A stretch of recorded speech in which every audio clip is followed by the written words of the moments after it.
So welcome everyone to our Nebraska Nature Nerd Night. Tonight we're going to be talking about wildlife trafficking in the Great Plains. And if you've joined us for one of these, you know how we start. So we gotta do this like normal. We gotta start here. Or it's a surprise. It is. It's you never know what's gonna happen. It's gonna be a nerdy night. Are we ready? We are. All right. If you're a nature loving science nerd, we think that you just might be happy like us to start Nebraska Nature Nerd Night. Birds, bees, parasites, snakes, and fossils too. If you're a curious brainiac, we got a show for you. That is so nerdy. It's so nerdy every time. Every time. Well, thank you all for joining us. We are extremely excited tonight. We are going to be talking about wildlife trafficking in the Great Plains. We have a lot of expertise on here tonight. Yeah, not just us. No, especially not just not us. Yeah. So we have three special guests tonight. There are three conservation officers that work here at Nebraska Game and Parks Commission. And can you believe this? There's over 70 years of experience with us tonight. 70 years. And we're not even trying to age them. We're saying like, yeah, that is incredible experience. They've seen a lot of stuff. We actually couldn't get them to stop talking and telling us all those cool stories even before. And we had to say, please save this. Save them. Yeah. Yeah. So I'm super excited to hear what they have to say tonight about wildlife trafficking, because when you think about wildlife trafficking, what do you think about? Like rhinos, stuff in the rainforest, that kind of like stuff, the parrots in the suitcase and stuff. From tigers, elephants, that kind but of stuff. But there's actually wildlife trafficking in the Great Plains. There is. And in Nebraska, yeah. Wow. So we'll learn all about that tonight. And we've just a really quick kind of a housekeeping thing here we're going to show you, and then we're going to hand it over to our CEOs that have so nicely joined us tonight. So like we talked about, stories from the field tonight, wildlife trafficking in the Great Plains. Just so that everybody knows, we love if you ask questions. We want you to make comments. Just make sure that they are appropriate and they are related to the topic at hand. Otherwise, we do have the right to remove you. We only have a couple more. So we did, what, a 6-month series of this? Something like that. And we're already down. We got 2 left. So tonight, and then we got one other one coming up in October, which is Nebraska Reptile Month. We'll talk about that later. And then one in November, which we'll be talking about research flops and failures. So that was kind of just our quick little thing that we wanted to share with everybody tonight. But I really want to hear from our experts tonight. Yeah, I think we're ready to hear from them. So we're going to turn it over. Yeah, and so we'll introduce you. So we have tonight with us Dan Vasco, Stacy Luton, and Jeff Jones. And they, like I said, are conservation officers from the state of Nebraska. Over 70 years of combined experience, incredible. And they do live and work in different areas of the state, and they have different kind of expertise and experience as well. And so we'll be hearing from them tonight. So just to get us started, you guys, what we want to know, did you grow up thinking, I want to be a conservation officer someday? I want to go out there and be the law for wildlife and help protect wildlife. What's your origin story? How did you get here? And you can fight over who goes first. I'll start. Okay. I was born and raised on the farm in a rural area, grew up hunting and fishing, bird dogs, shotguns, everything. Never met a game warden, never knew what one was. And by age 16, there was an Outdoor Life article that was in 1976, by the way, about a federal or Tennessee state game warden who went federal game warden by the name of Willie J. Parker. And it was during the summer of 1976 that article hit the Outdoor Life magazine. And I was just fascinated with it, what he did in his career. And I said, that's for me. And I made that my goal. And I eventually got on with the Nebraska Game and Parks Commission. Yeah, so cool. Yeah. That shows the importance of mentorship, It's very cool. What about Stacy or Jeff? What's your origin story? Oh, my story is same as pretty much as Dan. I'm a farm boy, grew up in Northeast Nebraska, hunt, fish, trapped. But I got a job working as a park temporary at Willow Creek State Rec area. And I got them working at the park, cleaning, mowing, and I got to meet the conservation officer there. His name was Marion Schaefer. And got to know him. Got to know Tom Zimmer. I was always interested in law enforcement. I was always wanting to be a cop. So I started out in law enforcement in Pierce. I became a hunter ed instructor. I became a bow hunter ed instructor. Just love the outdoors. And I applied.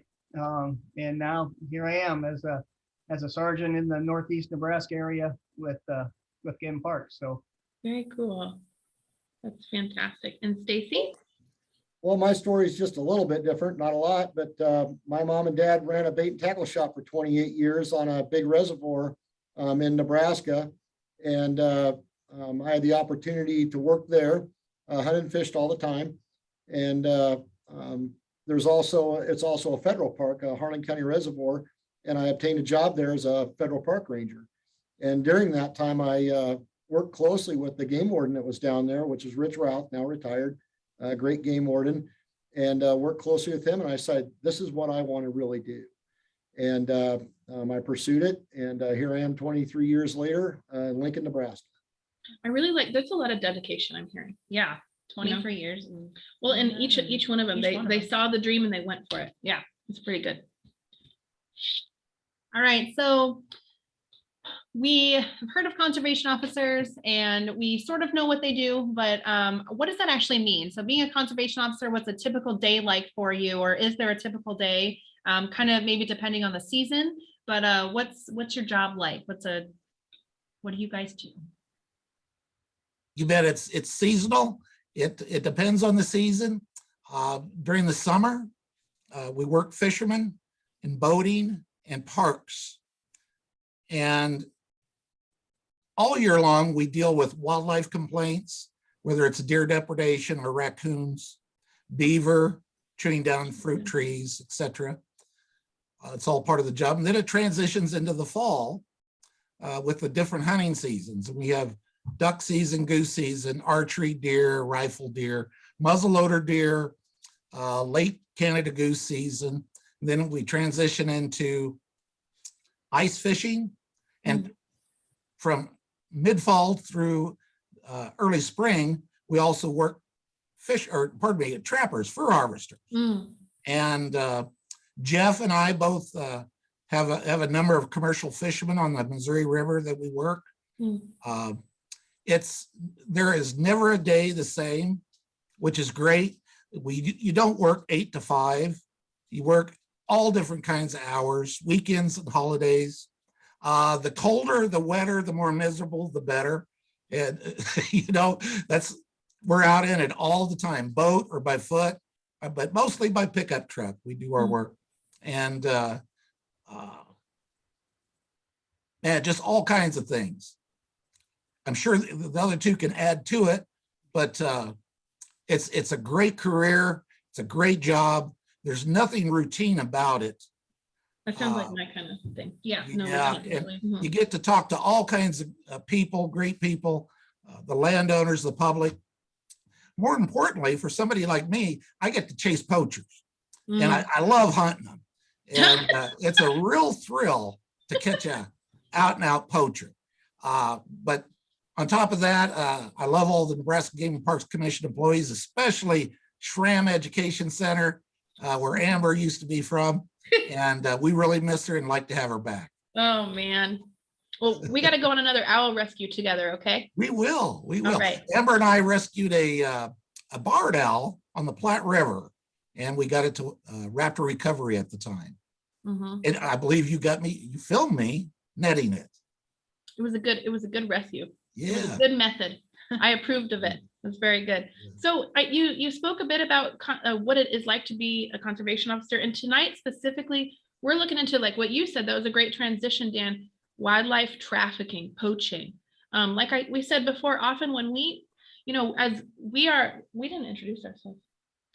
Every time. Hi, everybody. Thank you so much for coming tonight. My name is Amber Schiltz. I'm the Wildlife Education Program Manager. And I'm Monica McCouvery, the Wildlife Education Specialist. Very good. And we're with Fish and Wildlife Education Division at Game and Parks.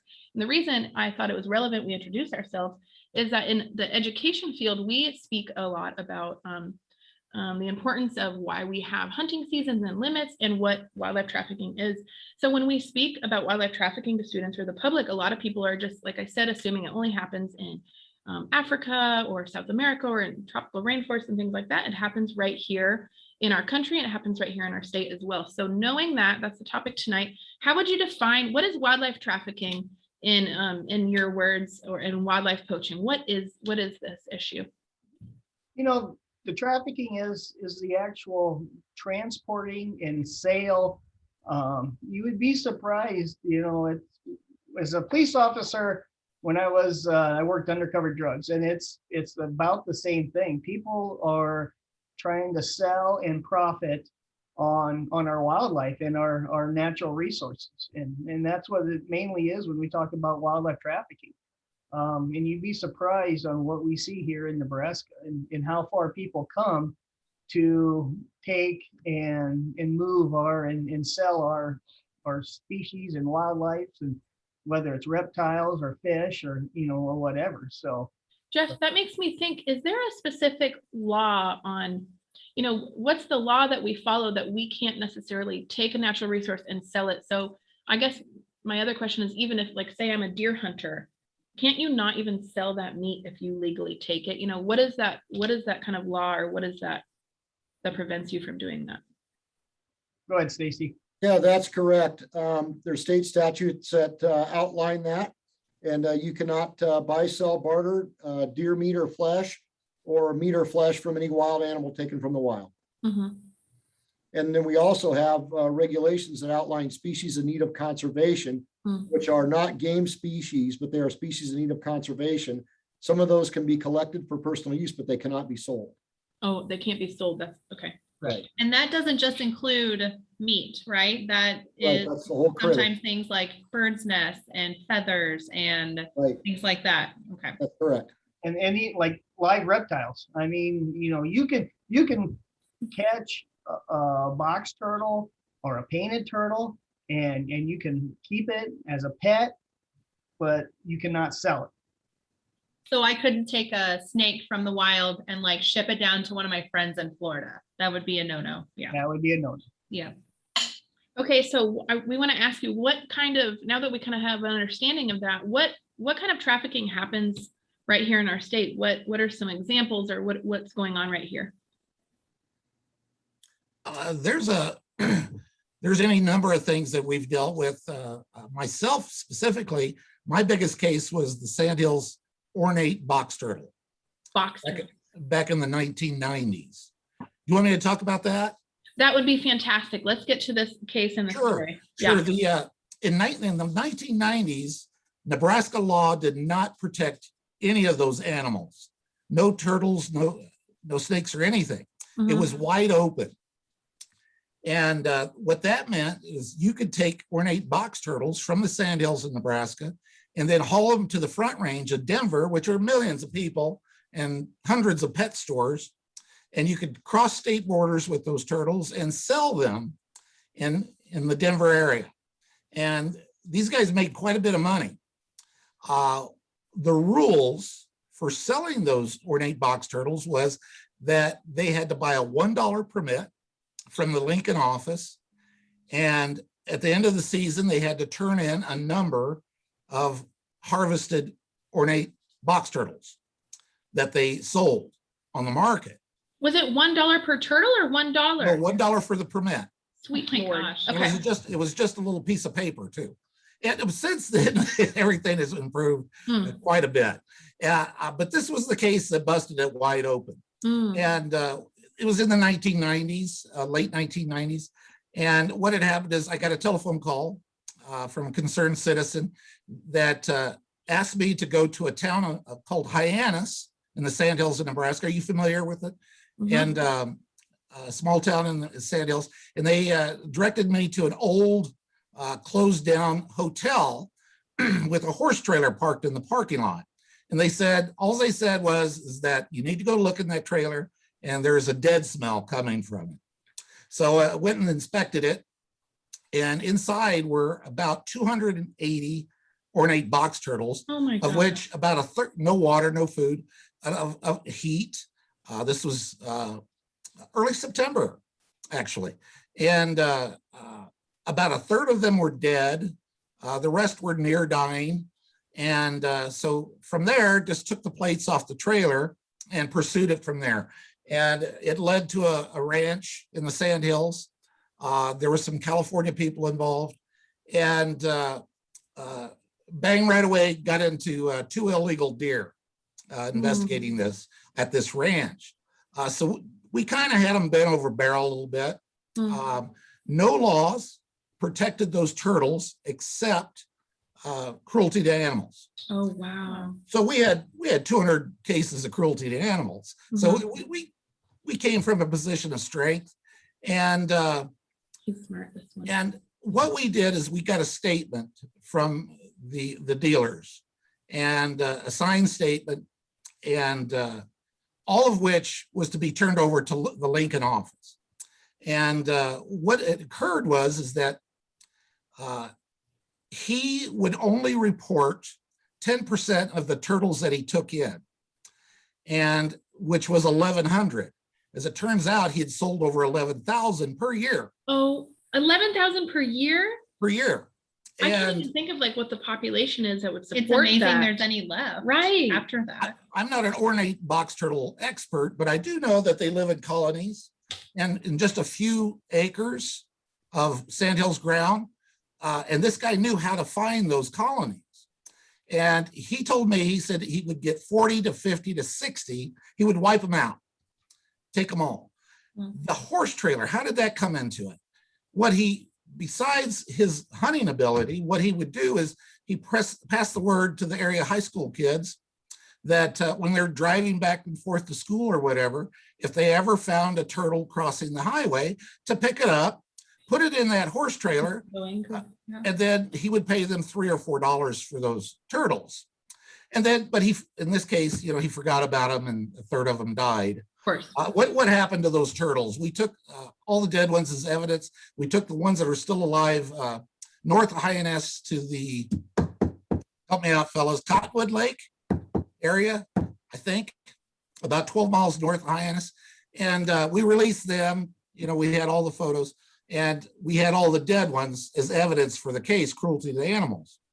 The further investigation showed that he supplied just dozens and dozens of stores in the Denver area. Wow. And he sold them $15 a piece. So at 11,000 turtles, that's 165,000 gross, besides shipping and handling. But of course, he didn't pay any taxes on those either. That was turned over to a federal agent on that side. From there, get back on track here, we turned all that over to the Lincoln office. And from that evidence, they initiated the Clear Lake, sorry, Crescent Lake Refuge in Garden County. The federal refuge is the 2-year study of the ornate box turtles, along with the Nebraska Game and Parks Commission. From that 2-year study is how we have the rules that we have today, protecting them. That's And, insane that you. So Dan was instrumental. Yeah. So he's like one of my favorite turtle heroes. Just Yeah. Like you were talking, like 1990s wasn't that long ago. Like Oh. it's just, child. yeah. You know, I mean, we were Things little, needed to but- change, but they had no evidence to change those things at the Otherwise, time. it was just a tragedy of the commons, essentially. Yeah. Wow. Today, of course, turtles cannot be bought or sold. What is it? There's 2 that you cannot possess: the Blandings and another one. Yellow mud. Is that what? Yeah. We got 9, so I'll just list all 9 if you want. Okay. Snapping turtles you can legally take. But with can a you sell fishing them? license. 5 per day and 10 in possession, but you cannot buy or sell those either.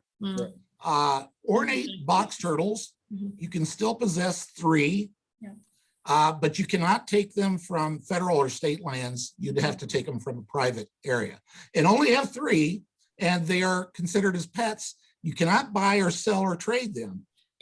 Dan, I have a question for you. So this instrumental turtle case that you helped with, which that's so phenomenal. Yeah, I was very proud of it. I'm very proud of you too. That was my favorite story when I was working with you. That's the story that made me think, let's have these folks on tonight. Really, to be quite I'm a honest with you. reptile person. I've Yeah. never heard the story. But my question is, so you said there was no laws before. Are you saying there's no laws in Nebraska or in general? And then follow up, did this case help laws in Nebraska, or did this help solidify laws like nationally. Do you know what I'm saying? I would hope so. Nebraska for sure. Right.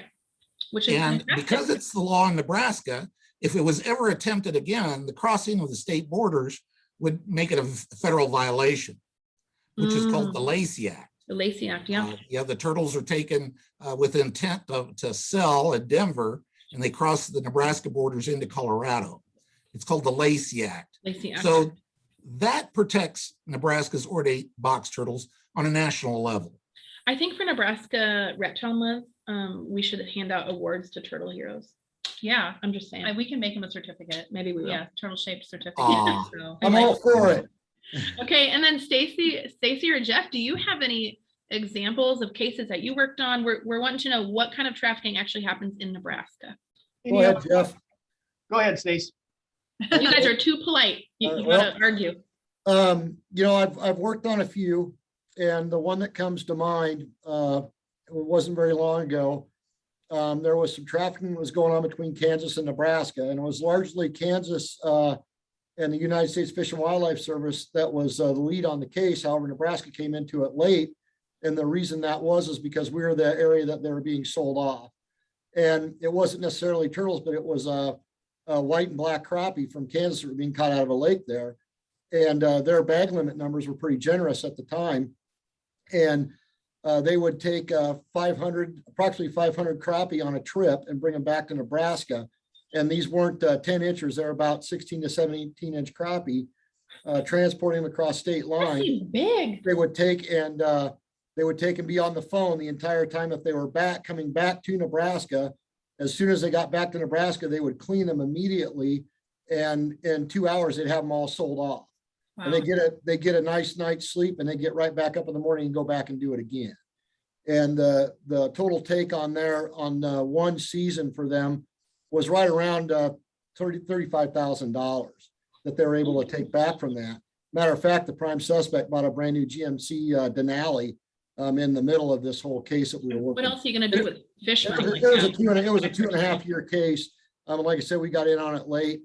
But that's primarily because we were the host state for the sale of the fish.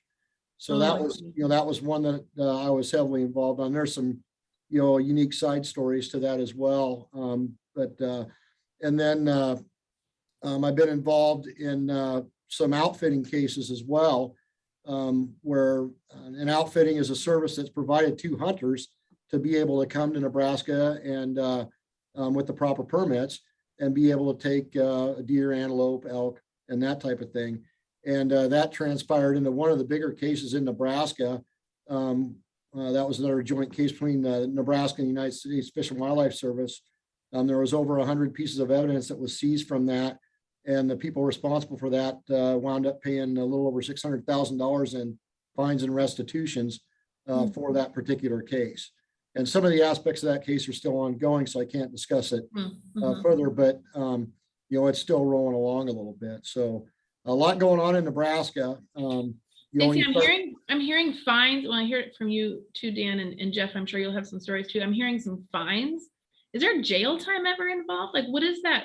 The punishment, I guess, look like? And I know it depends on maybe species and amount, but can you speak to that?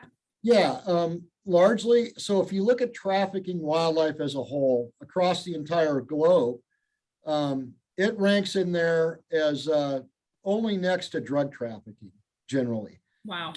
So you got your drugs, you got your turtles. Right, drugs, then turtles, and you're not very far off there. Wow. And a lot of times they're intertwined when there's not a shipment of narcotics coming in, there's a load of turtles or species in need of conservation, for example, going out. And some of those people run in the same circles because they have that open network to be able to get that stuff out underground. And I'll go back to the fine amount. Like I say, and then human trafficking is now number 2 and wildlife is number 3 because human trafficking has really exploded lately. But generally people love wildlife trafficking because typically there is a fine involved, maybe some probation if they get caught. Usually the fines are pretty substantial, but the money that they're gaining is terribly substantial. Wow. There was a case out of, I believe it was Georgia. It was Georgia on shark fins, for example. And this is international waters, but they would catch shark in the ocean and take the fins off for shark soup that is sold over in China. It's a delicacy over there. And the traffickers of that were making hundreds of thousands of dollars a year off of shark fins. That was a recent case that just came out with the United States Fish and Wildlife Service. Another trafficking that we're not talking about here a lot is wood theft. And you talk about birchwood up in the northern part of the U.S. You go into any kind of Bed Bath and Beyond or something like that, and you'll see those ornaments that are there. Well, they come from someplace, and that all has a value. If it has $1, there's somebody planning to make that dollar off that product. Typically, everything. What's your Bed Bath and Beyond? I guess. I mean, everything that's taken off the the thing street, about twice bounding they candles. sell about half price, and that half price value is then compounded by that because of the trafficking aspect, because they have no overhead. Right. So they can take that, and all they got to do is get it there. And once they get it there, it can be sold for a profit. And if there's $1 to be made, there's somebody trying to make it. And that's what we fight a lot to try and curb this activity. Wow. And so when you look at a drug case, for example, all felonies, all large felonies, people are going to go to prison. If you look at wildlife trafficking, for example, big fines, some prison time, but it's not nearly as severe as what it would be in drug trafficking, for example. Do you? And so, Go ahead. in our last case that I was just discussing there with the outfitter, he did get prison time off of that. And so, there's a little bit of a difference there because of the severity of it. And he also had prior arrests. And so that all plays into that system of, what they know when they did it. And there's always an old saying that I have when somebody's looking at themselves in the morning when they get up and they're looking at themselves in the mirror and they're trying to figure out ways to profit off of wildlife. Those are the 2%ers out there that Dan, Jeff, and I look for every day. Dan and Jeff and Stacy, if you could wave your magical conservation officer wand, what would be the solution to that? I mean, if you could have it your way, would there be just higher fines and higher jail, higher punishment? Yeah. Do you think there would be higher punishment? It would happen less, or you think it would still happen, but? What I guess I'll go first and I'll let these other two guys talk. What I think really it helps out a lot is awareness of what they're doing to the environment. You look in different continents on the globe, they know exactly what they're doing right there, but it's the education process to what the outlets for that is. And sometimes that does a lot better than going towards the source of that activity. Now, I would say that as well as when we catch one, because they're hard to catch, what they're doing is not an accident. It's all deliberate, and it takes a lot of effort, a lot of time, and a lot of money to be able to catch them. So when we do catch them, we need to make a good solid case that they can't get out of, and they need to pay for what they're doing. Agreed. Yeah. So you're saying education is important? Is that what you're I saying? believe it is on the source side of that. We are single-handedly. The reason that is if you look at I'll use ginseng for example on that. Ginseng has a medicinal value, and It's a lot of these things Nebraska. there's some of that, or other animal parts that they claim has a medicinal value, but there's never any scientific studies to prove or disprove some of that stuff. It's just the old traditions. It's the way they've always done it, where the stuff is getting trafficked to. And so a lot of that goes back to, if you eliminate the demand, the supply will go down. And so that, there's something to say about that as well. And on the flip side of that, to catch the traffickers and raise awareness. And Dan alluded to that with me on a couple of emails here. We need the information from the public to be able to get those tips, to be able to follow up on that stuff. So. Correct. Jeff, we were talking a little bit before we started our program tonight. Someone said something about you have a snake case that you were working on, or I don't know if you can talk about that, or. And I got three bigger trafficking cases I have. One is a snake. I was a conservation officer in the Hastings area. And a pet store had contacted me that I've had previous contact with, and said a gentleman was coming from Florida and wanted to sell him an eastern indigo snake. Well, an eastern indigo snake are endangered. They're in Southeast United States, Florida, Georgia, those areas. And of course, habitat is the reason for their being endangered. They're one of the longest snakes in North America. Really? And so I contacted a Fish and Wildlife Special Agent by the name of Mike D'Amico. Him and I worked together on this case, and we actually, just like you see on TV with drugs, we wired the pet store owner. We put an undercover camera in the store. We used what we call buy money. So we took money, we copied the money, so we knew the serial numbers, everything on them, and we arranged a buy for this snake with this pet store owner. So come in, and he again offered an eastern indigo snake. We got him to admit that he believed it was an eastern indigo. It was an endangered species. He sold the snake for $350, and we exchanged funds. And as soon as the funds were exchanged, we allowed him to leave the door. And at that time, I come out from the store. Fish and Wildlife officer was outside waiting, and we arrested him for trafficking endangered species. Can I ask you the look on his face? I just want to know if he was dumb enough to be surprised. I'm sorry, I'm just You know, curious. it was pretty funny because he just immediately, here's your money back. I didn't do nothing wrong. Here's your money back. There's That's money. how it works, right? Yeah. Just kidding. And he was from Florida, so we did jail him. I mean, we took him to the sheriff's office in Adams County, and we wrote up an affidavit. We made him post bond because we didn't know if he was going to come back to Nebraska on these charges. So he was arrested.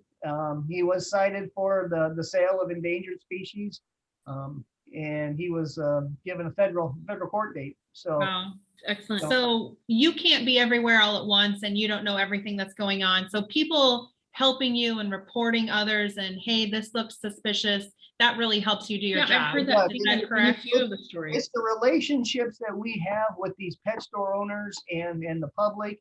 And, if anybody sees it, we have wildlife crime stoppers. It's not just for reporting hunting.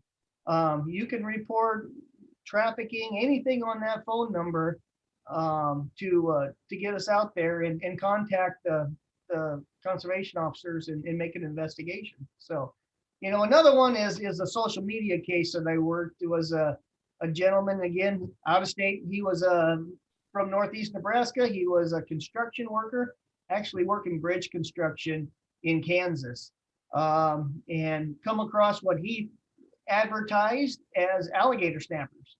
Alligator snapping turtles are really large snapping turtles.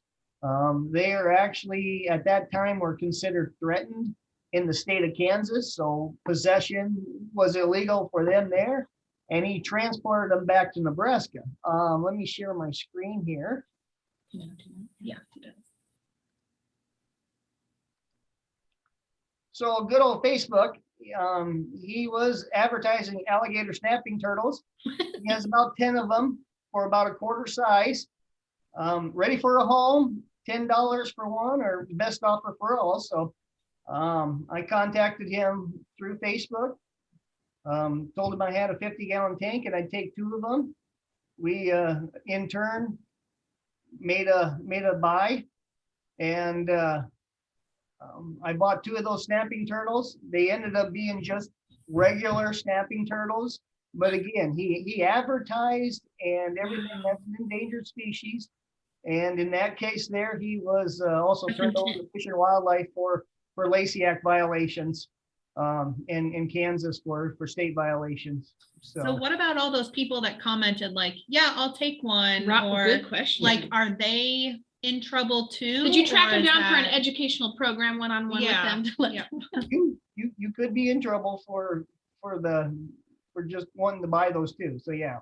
Okay. So I was in a training the other day, and the folks in a leadership training, and the folks were talking about the use of they were like state accountants and other people that were kind of doing investigative work on stuff, and someone asked, do you guys use social media when you track some stuff? And everyone was like, I want you all to know, if anything's public, we use it on social media, which is hilarious.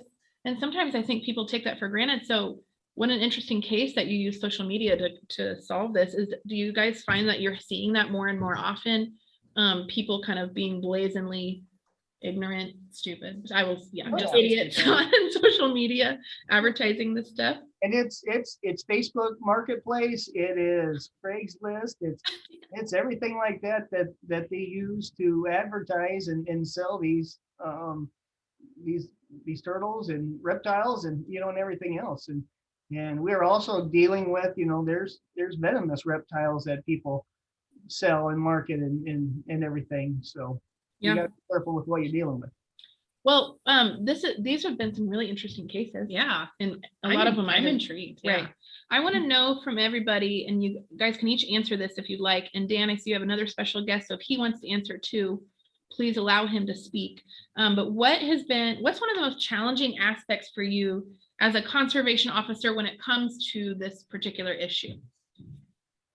Well, you know what? Two parts, really quick. Sorry. I want to know the most challenging, but I also want to know the most rewarding aspect, if you can speak to that. I think the most challenging is there's not very many conservation officers across the state of Nebraska. Mm-hmm. I think what our numbers are right about 65 right now, Stacy, but right around there, a little over 60 officers, and we can't be everywhere. And when these trafficking cases come up, it takes a lot of time and resources away. And so that's the frustrating is there's just not enough of us to be out there investigating these full time and stuff. But it is rewarding to catch the bad guy, and return those natural resources back to where they come from. If you can, I had a case on a Blandings turtle that a gentleman, again, it was a Facebook case. But we were able to. Always the reptile. I know. We were able to take that Blandings turtle back to where it came from. We figured out where it came from and took it right back to We have another turtle hero right now. That's two turtle. We need to make two turtle. Yeah, we need to do. Man, oh well, thank you so much for protecting You know our what? natural resources for us. Dan or Stacy, yeah, what's your most challenging? What's the most rewarding aspect of this? Well, what we need as officers in the state of Nebraska from the public that helps us meet these challenges is number one, a phone call. And if you have a pencil, I'll give you our number. It's called the Wildlife Crime Stoppers, Nebraska WCS, and it's 1-800-742-7627. You can also reach each and every CO by region by going to the hunting, fishing, boating guides, etc., or opening up the opening pages of the Nebraska Land magazine. We'll have us all listed. Also, outdoor.org. You can find us all. And we'll just an FYI, everybody who's participating tonight, we will, like always, send you all an email tomorrow, an evaluation. We'll send you the recording of this fantastic link, but we're also going to send you any of these resources that they're mentioning tonight. So if you don't have a pencil handy, we got you covered. Go ahead, Dan. And I'd like to back up and touch on a couple things that I missed. Go for it. Number one was the two turtles that are illegal to possess in Nebraska is the Blandings and the false map turtle. Oh, the false yes, map. forgot about that. False map. The another thing I forgot to mention, when this gentleman at Hyannis was selling these turtles in Denver 20 some years ago for $15, we had an officer in Denver go into one pet store and buy ornate box turtles from him, and they were selling them for $29. Oh So my they were God. almost doubling the 30. cost of that turtle. Another thing too, now that we're on turtles quite a bit, is to realize that the state of Iowa, you can sell turtles in Iowa. And you just Google it. There's a turtle farms in Iowa that buy turtles from the public, Iowa. and they send them to the food markets in Asia, completely legal. So they're specifically bred for that purpose. They are not. Also, wild caught turtles. Oh. The public can sell them to these farms. I suspect that It a sounds like number they of need our a Dan turtles. Vasco over there to change Well, that up. Yeah, get something started. I believe that we are losing turtles in Nebraska. It's possible that hits the Iowa markets. Too easy to do. Yeah. on the east Right, I side. did good not know point. that. That's interesting. Mhm. Yeah. More education. I hope I Clearly, didn't Iowa give doesn't Iowa have too bad of a name by saying that. But anyway, it is legal over there. Other challenges can be time, but mostly it's information. Okay. You know, we need that telephone call. And by the way, WCS, Wildlife Crime Stoppers, also pays rewards also. So Okay. yeah. So you could quit your day job and just go out. Be a You could be turtle a saver. Be a poacher hunter like Yes. Dan. Yeah. Yeah. And what's Help the me most have- rewarding for you, Dan? help me besides being a have turtle fun. hero? Help me have fun at my job. Okay. What's the most rewarding for you, Dan, besides being a turtle hero? Oh, getting the Stacy alluded to the 2% that are 2 to 5%. I sometimes think it's more of the real killers, the real abusers out there. I really hone in on them. I try to, and they'll get all my focus, whether it's fish or game. And I would rather focus on that person than have 100 general checks, say like for permits. Mm-hmm.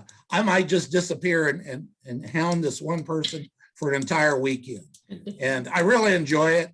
The other two officers, they'll admit to it. When you can corral them and get them caught, it's a good feeling. I feel like I'm going to sleep better at night just knowing, like, first of all, this is an issue, but knowing like these people are on it. Yeah. You know, like it's fantastic. Yes. What a resource to Nebraskans. Stacy, your biggest challenges and what is most rewarding for you? Well, Dan alluded to this very well, and Jeff did as also, where, you know, the biggest challenge is sometimes we don't know what we don't know. And a lot of this trafficking that goes on is way underground. It's completely off the radar screen. And so to find out what we don't know, it takes that phone call that we need, or information that we need, some specific information. We all get telephone calls that the bad guys are that way.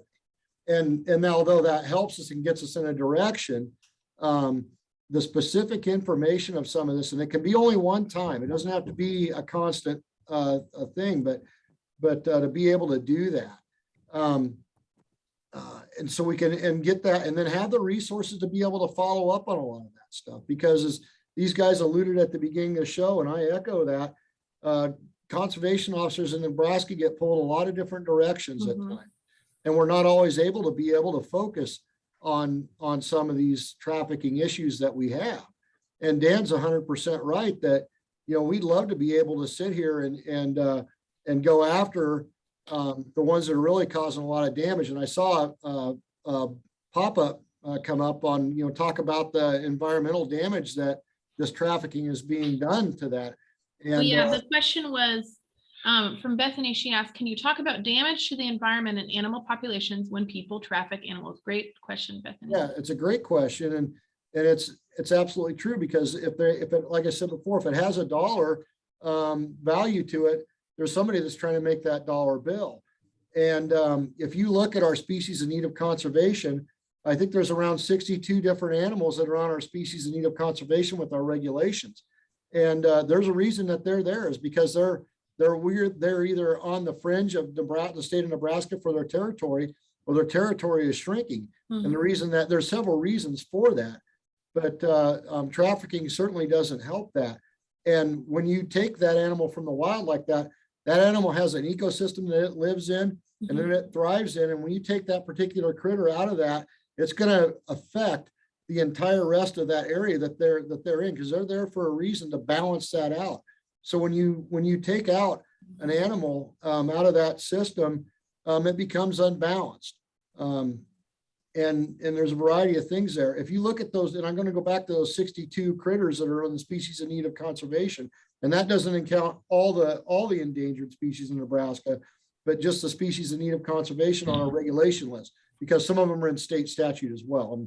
And that's a whole another thing. But if you look at those, you can open source search every one of those critters, and there's a dollar value on almost every one of them on open source searching. And so I I live in a bubble. Is it an issue? You bet it's an issue. And it's something that we need to be paying a close eye on for that. So that's a challenge. And then your other part of that was a reward, correct? Yeah, yeah. And exactly the same thing as Dan, the reward of this is to be able to give back to those critters and be able to give back to the people of Nebraska. Because once you take all these out, you look at what's happened on other continents where they don't have the North American model for wildlife. They're gone and they're just gone, and there's no getting them back. There's no making another one. And so terribly important that we are able to do that. But anyway, we talked a little bit earlier. I don't know if I've said this before or not. If people are really interested in this, I would encourage them to go to Denver, Colorado on a vacation and visit the federal repository there. They do, that's where they take eagle feathers and take all the eagles that are found deceased and they process them there. But also what they have is a museum there for trafficked wildlife that's been seized by the Fish and Wildlife Service in states all around us. And it's pretty amazing there, and it'll really open your eyes up to that. It's about the size of a Walmart, and they have shelves and shelves of illegally trafficked wildlife there. It's very, very neat to see, and really opens your eyes as to what has gone on. And I gave an example there of when I was in there the last time, they just brought in a shipment of seahorses that were seized illegally.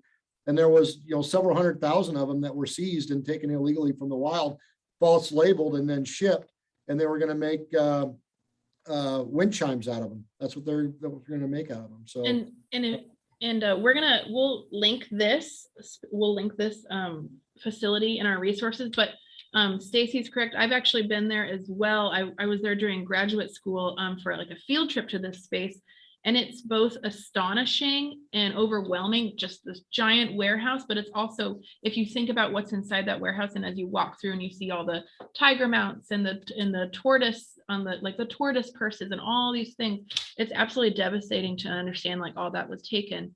And if you're confused a little bit, so this repository, Stacy, is it's housing all from the whole country, any wildlife evidence. Is that correct? Yeah, that's right. Not just from Nebraska. It's incredible to actually see this. If you do get a chance to be in Denver, I think you have to request an appointment or something, but definitely check it out. One thing really quick. Yeah, we were talking about, since someone asked, like, since we're on the topic of turtles, can you discuss your views of turtle races? And if you're not familiar with that, like, people in Nebraska and other places along the country, they will take box turtles or turtles out of the wild, paint their shells as this is my team turtle, and then race them against each other. What happens afterwards? I'm not familiar with it. I'll research. Or either Stacy or Jeff, are you guys familiar with this at all? Or yes. Go ahead, Jeff. You can talk. When I see them advertised, I do show up, and I do inspect to make sure that they don't have a blandings, because they really don't know what type of turtles, that they're grabbing, and I do make sure that they're humanely kept, and everything like that, and understand, when you take that turtle out, we have rules that you have to if you replace it back in the wild, it cannot be within 100 yards. It has to be within 100 yards, right, where you found it. So they have homes and areas and territories that's familiar to them. That's correct. So we have rules on where you have to be back and taken back to, and again, we have possession limits. So we're there making sure that everybody has possessions, right number of turtles, and they're not over their possession units. But as far as that goes, yeah, we are there. Another, jumping frog contests, and stuff like that. I've been involved in some of those, and making sure that they are in season, because some areas we do have a season on bullfrogs to take and possess and things like that. So yeah, we are out there. Well, that's good to hear, because I've seen them advertised before, and it kind of makes me. And for those of you that are, thinking about this, I'm not familiar with them in Nebraska. I'm sure they occur, but there's a huge, what we call rattlesnake roundup in places like Texas. And I won't talk about it. I don't want to waste our time here, but if you Google it, it's pretty graphic images about what they do to these animals. And and what they have kids do with these Like animals and The values they're teaching. the values that they're teaching and taking these animals out of the wild. So Winoka, Oklahoma has a huge one every year. yeah, Good stuff. yes, I don't think it happens in Nebraska, but We hope not. yeah. Now that, we're on to that subject, I'd like to emphasize that I'll speak for myself, but I believe Jeff and Stacy will agree with me. We are pro hunting and fishing Absolutely. and fur harvesters. Yeah. We're pro, we're not anti-hunters. Mhm. We Well, and back the legal Dan, tell take. us about, and that's an excellent point, but tell us about, what goes into creating a season and a limit, what's behind those numbers and in the seasonality of that. Biologists and wildlife managers set those, trained, scientific, and we're the enforcers. And they understand the population dynamics. They understand what those animals can handle and what they can't. Right. I have an eagle story for you. Let's hear it. I was an out west game warden, Mhm. and it was in the 1990s. And a disgruntled ranch hand called me up and he says, "Hey, my boss just ordered me to burn a golden eagle that we'd trapped and killed." And I go, "Really? Okay." So I went to the wheat ranch, found out it had been just recently purchased from a gentleman from Denver. This was in Kimball County. And the gentleman had stocked pheasants on this wheat land. He owned the entire section. Well, just as soon as he stocked all those pheasants, the hawk migration came through, the raptor migration. Of course. Following it. So they started attacking the pheasants because they're pen raised, easy to hunt.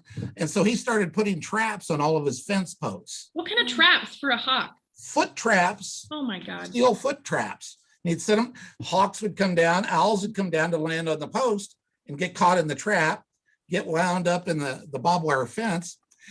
So anyway, we took it more. We found out he'd purchased all his elk and deer and antelope permits in Colorado as a residence. And he used the Nebraska wheat farm that he had just purchased, that address, to buy Nebraska resident permits. Sneaky. So he was cheating the system. So me and another officer, we went and we found the dump on the ranch. We pulled all the traps. One of the traps even had a robin in it. And anyway, we went to the dump and we had our shovels and we dug and dug and dug and we got 28 owls and hawks, Oh my but never found the eagle. Mm. And that might have been a ploy to get us there, but that isn't so much wildlife trafficking, but we were talking about eagles, probably talking about turtles too much. And No, so I thanks for thought I'd balancing change the us story a out little on our bit. taxonomical issues. Yeah. I appreciate Well, that. we have about 5 more minutes, and I know we had some really good questions from our audience, so we want to make sure that we kind of hit those. One of the questions that we had was, what is the most trafficked animal In Nebraska. in Nebraska? Yeah. And we kind of answered this on some of your cases. How far do they take them to sell? I think it's turtles. I don't know. Yeah, It's is kind of it? what we, Or is it fish? yeah. Most commonly trafficked, I guess. Well, I would tell you that what we've been seeing as of late is a lot of the turtle trade, the pet trade, that type of thing. There is some fish trafficking that goes on. If like we alluded to before the show when we were talking, a lot of these critters, once they're picked up, they're taken to a middleman and they're going to a port city, and they can be shipped as far as Indonesia, Indochina, Japan, for example. So they can go all the way across the globe for a particular species. If you're talking about wood theft, and there is some of that happens in Nebraska here and there, that can go all the way down to Florida, for example. I mentioned birchwood in Minnesota, for example. That goes all over the world. Those are host states. You would look at Nebraska as a host state. We don't have a port city here necessarily. So it would be a host You state. said host state, Stacy. Can you A explain farm that? state, a farm state where a collector would pick something up and Okay, then they okay. could sell it to somebody else Okay. and then move it out. But I got the burrito now. the higher the value of the animal, the farther it's probably going to go. Interesting. And you look at what fair market value is, you chop that in half, and that's what it's worth on the street. It's the same if you go to a pawn shop. You pay $1,000 for something on the street, it's worth $5,000. And so they go from there, and it even goes up. And if you look at spiny soft-shelled turtle, for example, turtle meat is highly praised in Indonesia. So turtles can get collected, for example, Nebraska, from the river systems here, be transported and shipped to a port city and then shipped overseas. And by the time it gets to Indonesia to be eaten, $100 a turtle, $1,000 a turtle. If you look at different reptile snakes, for example, if it has a special color patterning on it, or it's a albino type animal critter, the value goes up by or can triple. Some of those snakes can go up as high as $5,000 for that.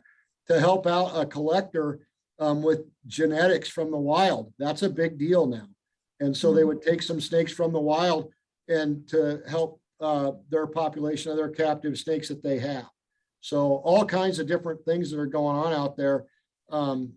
And I'll give you an example of something that's right here around Lincoln, Nebraska, a Salt Valley tiger beetle.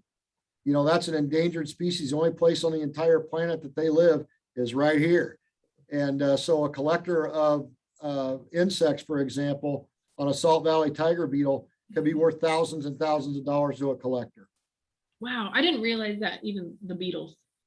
I guess it makes sense. They're small, they're easy And they're to rare. transport and You know, rare and- we watch Very Wildcraft rare. at my house because I have a 4-year-old, and at Wildcraft, it's always the bad guy is always like going after the most rare animal. Yeah, It's makes like the sense. basic supply and demand. Yeah. It's kind of Like unfortunate. it's like fine artwork. The older it is, or the more luxurious it is, or it ups the value of that. Strange value system though, because I just like going out into nature and enjoying it, but that's just me. Who knows? Collectors Collector. they impress each other. There's all kinds of different collectors. We have butterfly collectors in our state parks, which is illegal. Yeah. There are eggs from birds that people collect. Yep. The more rare, the more expensive they are. People don't know about that, but these We have- collectors. Go ahead. Oh, I was just going to say, Kathleen Stevens, thank you so much for your patience. I know you asked this question a while ago, but we're going to get to it right now. Maybe our last question of the night, and then we'll wrap up. Yeah. Okay, Kathleen asked, is it the responsibility of the private landowner to post private property as no hunting, or is the hunter's responsibility to know if he is on private land? She's in Dawes County. is. That's a good question. It is the hunter's responsibility to know where he was at. Okay. It helps if it's posted, but the landowner's not required to post it. So it is the hunter's responsibility to know where he's at, where he has permission to be at. So it is, if you find them, if you catch them, call the Crime Stoppers, call your sheriff's office, the state patrol. They will dispatch us or any law enforcement officer to work a hunting without permission call. So we also have red markings. So if you don't want to buy the signs and you have some red paint, in state statute, if you paint your post red, that's the same as hunting without permission. You Oh, have to wow, I have didn't know permission that either. beyond those properties. So that's another way to mark your boundaries is by red paint. Huh. Oh, it's That's helpful. super interesting. I Yeah. learned a lot tonight. Yeah, this was definitely not a topic that I had a lot of knowledge on, No. besides amazing Dan stories. I'll Yes, say. yes. But I mean, that could have been biased. So I'm Right. glad we had some other opinions tonight. We also had a few people, and we're not going to get to them tonight, but I do want to give you guys a good resource. A lot of people asked us that they're going to school to be a conservation officer, or what looking. How do they get into that career? How do they get into the field? What courses should you take? What background should you have? I do want to reference that we do a conservation career chat every single month for Game and Parks. And we actually did have one of our conservation officers, Travis Shepler, join us, and he talked all about that. So if you're on tonight, or everyone that registered, we will link that in our resources that we send you tomorrow too. So he's a good resource to have. And we just didn't really get to it tonight, but And then Dan, Stacy, and Jeff, if you're okay with us adding your contact information to our to the resources, if they have more questions. Will do. Yes, absolutely. Awesome. great. Bethany, does it hurt the butterflies if you bring the caterpillars in from your? We have lots of questions tonight. Does it hurt the caterpillars if you bring the chrysalids into your yard? I botched that. so Basically, sorry. if you have the caterpillars in your backyard and you bring them in to watch the chrysalises hatch and then release them, my opinion with butterflies is that as long as you have the right conditions for them. You don't like stick them in the freezer and have them die or something like that, but you release them back to where you found them or your specific 100-yard kind of Mhm. area. I believe that's okay. Thoughts? Butterfly cops. Yes, I think you'd be fine. Okay.